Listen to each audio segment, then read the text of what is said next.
आता पुढची बातमी जळगावच्या रामदेववाडी इथल्या अपघातातील आरोपींना जळगाव जिल्हा न्यायालयामध्ये हजर केलं जाणार आहे। जळगावच्या रामदेववाडी येथील अपघातातील आरोपींना तब्बल 18 दिवसांनंतर अटक झाली आणि आरोपींचा मुंबई इथल्या रुग्णालयातून डिस्चार्ज मिळाल्यानंतर जळगाव पोलिसांनी त्यांना अटक केली।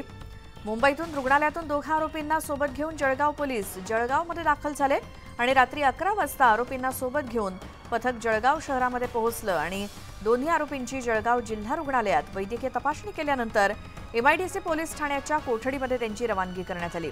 कायदा आणि सुव्यवस्थेचा प्रश्न लक्षात घेऊन पोलीस बंदोबस्तात आरोपींना जिल्हा न्यायालयात हजर केलं जाणार आहे।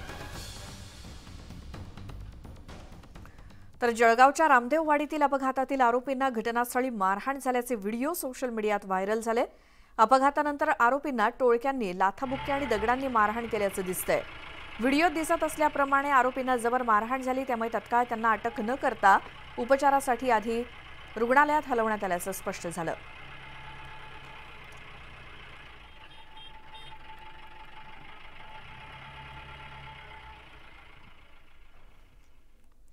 तर रामदेववाडीतील अपघातावरती मंत्री अनिल पाटील यांनी प्रतिक्रिया दिली। जळगावातील अपघात हा दुर्दैवी आहे आणि कायद्याच्या चौकटीत सगळेच सारखेच आहेत, त्यामुळे पोलीस योग्य ती कारवाई करतील अशी प्रतिक्रिया अनिल पाटील यांनी दिली।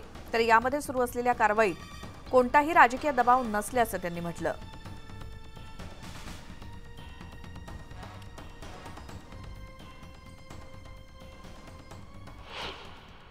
मुळामध्ये रामदेववाडीचा जो प्रकार झालेला आहे, ॲक्सिडेंट होता, तो दुर्दैवी घटना होती। त्याच्यामध्ये जवळपास 3 ते 4 लोक मृत्युमुखी पडलेले आहेत। त्याच्यामुळे ती दुर्दैवी घटना होती, ही याच्या बाबतीमध्ये शंकाच नाही। आणि जी काही कारवाई पोलिसांच्या माध्यमातून चाललेली असेल त्याची मला फारशी काही कल्पना नाही, परंतु कायद्याच्या दृष्टिकोनातून कायद्याच्या चौकटीमध्ये सर्व सारखे असतात। जो काही अपघात झाला असेल त्या धर्तीवरती योग्य ती कारवाई पोलीस करतील।